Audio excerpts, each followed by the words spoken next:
ability to go home with the idea that they really can't heal themselves of so many different problems in their life, that they have a lot of control, and they've taken money and time and organized their life to come on a retreat. Many people, it's a big deal, financially and with time, and they go home with a sense of empowerment, and we do it in a fun way. Yoga is a lifestyle. A lot of people think yoga is classes. It's becoming more of a known entity, I think, in the yoga world, that there's a whole lifestyle around the practice, the movement of these postures. Empowerment.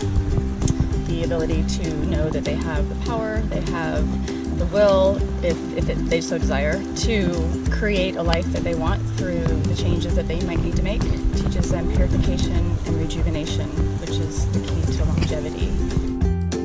When you come on a retreat and you put the time and the effort and the money aside, you potentially have someone watching your children, you find someone to cover your work, your pets, your house, all of that is a big deal.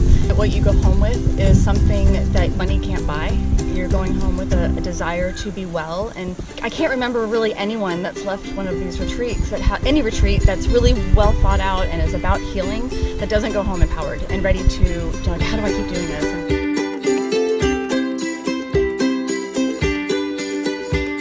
When you create a lifestyle that is based on the philosophy behind yoga and Ayurveda. Most people think of yoga more as postures, but yoga is a form of living. It's like branches of a tree. There are so many different parts of the practice that are important for wellness and realizing our own self-empowerment. And Ayurveda teaches us how to stay in harmony with nature, to understand our own true constitution. We call it dosha in Ayurveda, which governs all of the energies in the universe. So it's blending in body, mind, spirit with how we live and according to our own true nature in harmony with the environment around us.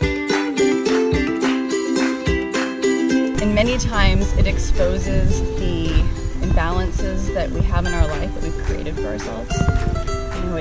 It creates an environment of all-knowing, and where you start looking in the mirror and you realize your contribution to maybe your health issues, to maybe your emotional baggage, the story you're not letting go of, to a reality that you think you're stuck in. And these times in these retreats, these beautiful places around the world with just like-minded people, shows you that there is a way out, and there is a way that you can begin to create the reality that you truly want in your life. And it's not some woo-woo stuff. It's real life. It's science. It's prana. It's the energy around us. It's connecting with that. And people go home so inspired. I cry every time. I'll say. So with Ayurveda, it teaches you ways to live a very simple way of eating and creating first aid kits and healing your kids when they get a cough and dealing with stomach bugs and constipation and skin issues. All these things have a root cause, and Ayurveda teaches us in a simple way, once you pay attention, what you can do at home, what you can do in your kitchen, what you can do in your bedroom. I'm a teacher. I am a practitioner also. I help people that when they're not well or when they are looking for preventative ways to fight a genetic issue that they know they have proclivity for, or to handle onsets of serious disorders and diseases, sometimes even cancer, because they want to do something that makes sense, that's natural.